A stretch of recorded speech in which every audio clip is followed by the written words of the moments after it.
विद्यार्थियों, इस वीडियो में मैं आप लोगों को शिवाजी महाराज की जो एक कविता है उस कविता का अभी जो मैं पढ़ के सुनाया आप लोगों को कविता का भावार्थ बताऊंगा। आप लोग कविता ध्यान से सुनिए। यह वीर रस की ओज की बड़ी ही प्रभावशाली कविता है, किंतु ध्यान रखिए कविता जरा कठिन है, इसकी शब्दावली क्लिष्ट है। ध्यान से सुनेंगे तो समझेगा आप लोगों को। यहाँ पर पहला बंद जो है देखें, छूटक कमान और 3 गोली बानन के मुश्किल होत मूर्छा नहूं की ओट में। यानी शिवाजी महाराज जब अपनी सेना लेकर के दुश्मन के ऊपर हमला बोल देते हैं तो उनकी धनुष से बाण गोली की तरह निकलते हैं, जिससे दुश्मन सैनिकों को मोर्चे की ओट में खड़े होना मुश्किल हो जाता है।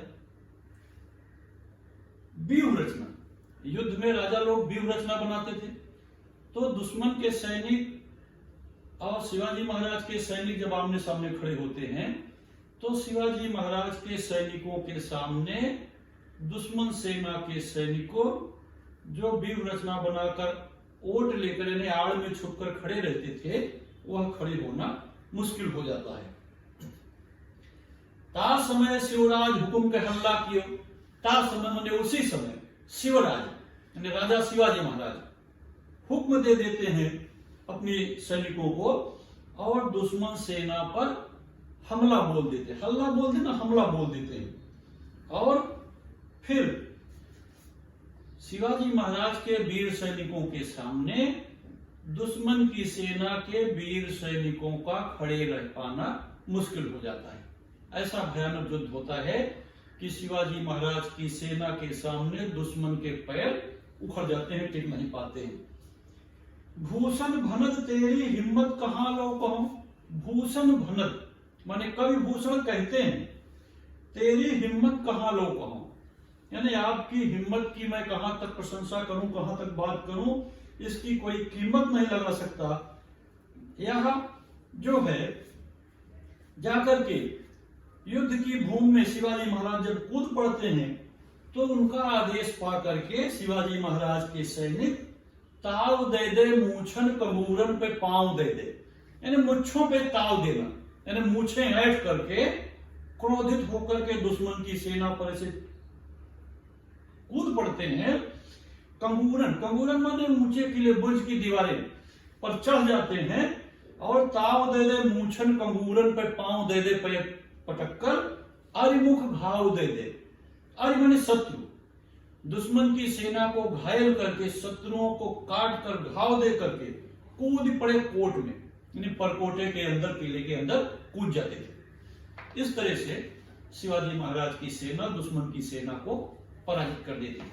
विद्यार्थियों, उस समय शिवाजी महाराज का मुगलों से भयानक युद्ध हुआ।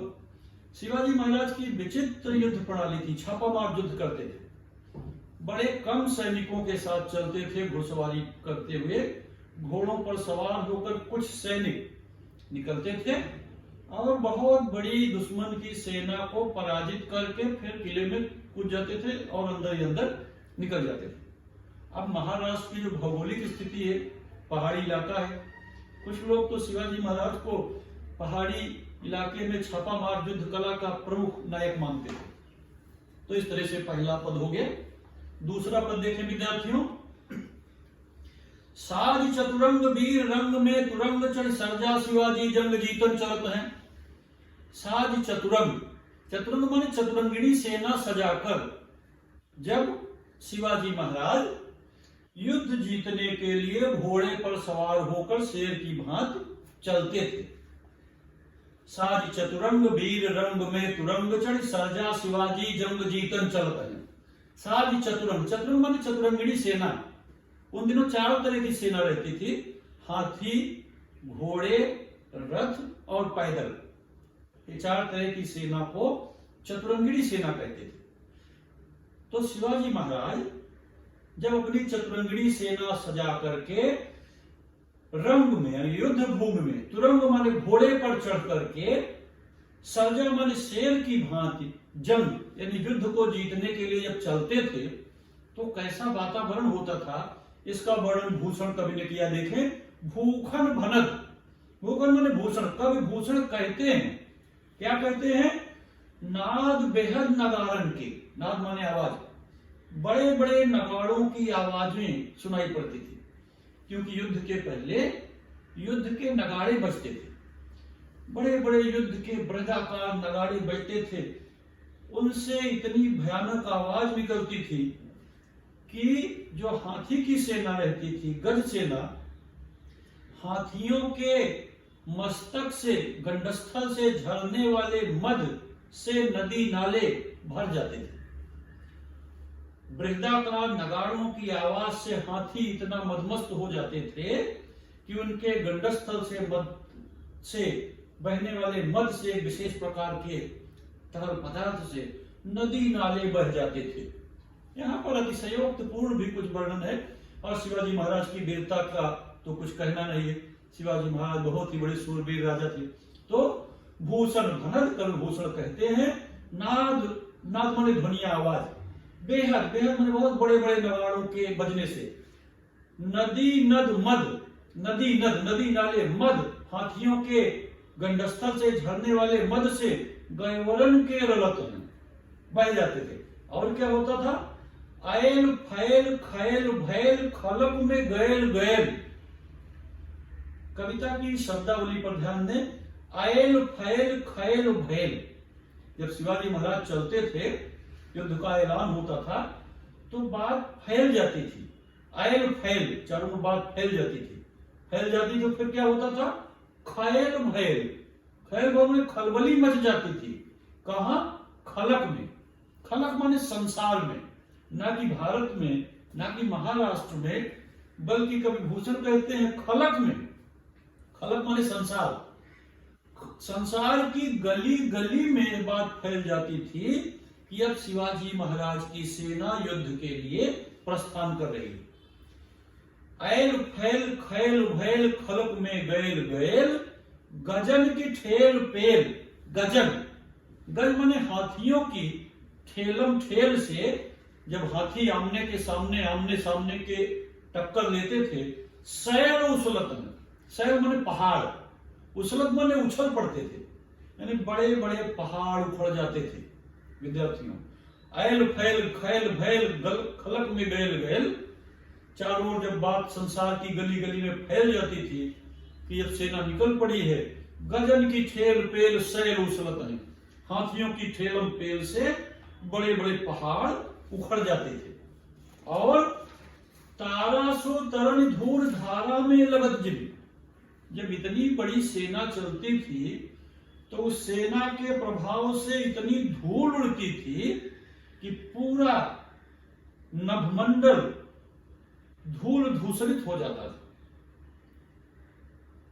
चमकने वाला सूर्य एक छोटे से तारे की भांति दिखाई पड़ने लगता था। यानी जब इतनी बड़ी विशाल सेना चलती थी तो हाथियों के कंपन से, हाथियों के भिड़ने से बड़े बड़े पहाड़ उखड़ जाते थे, और उस धूल धूसरित वातावरण में तारा सो तरन, तरन मन सूर्य कैसे दिखाई देने लगता था? जैसे एक छोटा सा तारा धूल धारा में लगत जी, धरती से ऐसी धूल उड़ती थी, इतना धूल धूसरित वातावरण हो जाता था कि सूर्य एक छोटे से तारे की भांति दिखाई पड़ने लगता था, और समुद्र किसी विशाल थाल में रखे हुए पारे के समान हिलने लगता था। सूर्य तो तारे की भांति दिखने लगता, धरती में इतना कंपन होता, धरती में इतनी हलचल होती, हिल जाती। थारा पर पारा, थारा माने थाल, जैसे किसी बड़े थाल में पारा भरा हो और थाल के हिलने से वो पारा डगमग डगमग करता हो। थारा पर पारा, पारावार यूं हलत है, पारावार सागर। धरती पर स्थित सागरों पर ऐसी कंपन होने लगती थी।